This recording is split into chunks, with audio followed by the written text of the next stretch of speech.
Welcome back to Nurse Dante. I'm Nurse Dante, and today we're diving into a critical topic for every nursing student: seizures and epilepsy. A seizure is a sudden, uncontrolled electrical disturbance in the brain. Epilepsy, however, is a chronic disorder characterized by recurrent, unprovoked seizures. Pathophysiology centers on an abrupt, abnormal, and excessive electrical discharge of neurons. This can result from genetic factors, trauma, or metabolic imbalances. When these neurons become hyperexcitable, they fire in a synchronized, high-frequency manner, disrupting normal brain function and leading to the physical manifestations we observe. Signs and symptoms depend on where the seizure begins. Let's look at the most common types you'll encounter in a clinical setting. Tonic-clonic seizures, formerly called grand mal, involve a tonic phase where muscles stiffen and the patient may lose consciousness. This is followed by the clonic phase, rhythmic jerking of the extremities. This is often accompanied by apnea, cyanosis, and tongue biting.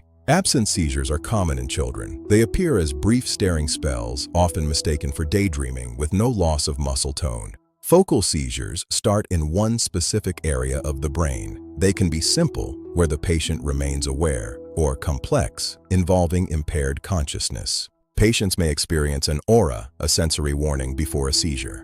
Afterward, the postictal phase involves confusion, fatigue, and headache. When a seizure occurs, your priority is safety.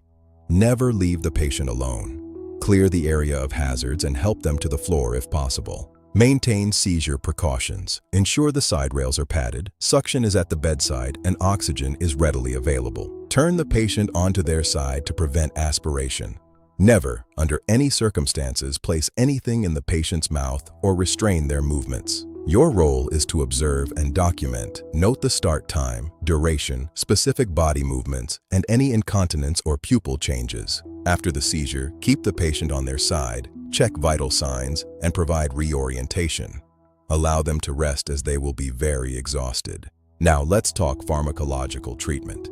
Anti-epileptic drugs, or AEDs, aim to stabilize neuron membranes and prevent excessive firing. Phenytoin is a classic AED. Remember its narrow therapeutic range, 10 to 20 micrograms per milliliter. Toxicity can cause nystagmus and ataxia. A key nursing intervention for phenytoin is teaching good oral hygiene to prevent gingival hyperplasia, overgrowth of the gums. Valproic acid is broad spectrum but carries risks of hepatotoxicity and pancreatitis. Always monitor liver function tests and amylase levels. Carbamazepine is another common choice.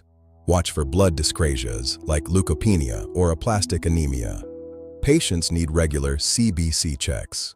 Patient education is vital. Stress that AEDs must be taken at the same time every day. Stopping abruptly can trigger status epilepticus. Advise patients to avoid triggers like alcohol or sleep deprivation, and always wear a medical alert bracelet indicating their seizure disorder. Status epilepticus is a seizure lasting more than 5 minutes, a medical emergency. Be ready with IV benzodiazepines like lorazepam or diazepam.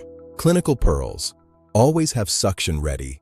Time the seizure accurately, and remember that patient safety is your #1 priority. Mastering seizure care and pharmacology is essential for NCLEX success and, more importantly, for safe patient care in the field. Thanks for joining me on Nurse Dante podcast. Keep studying, keep caring, and I'll see you in the next episode.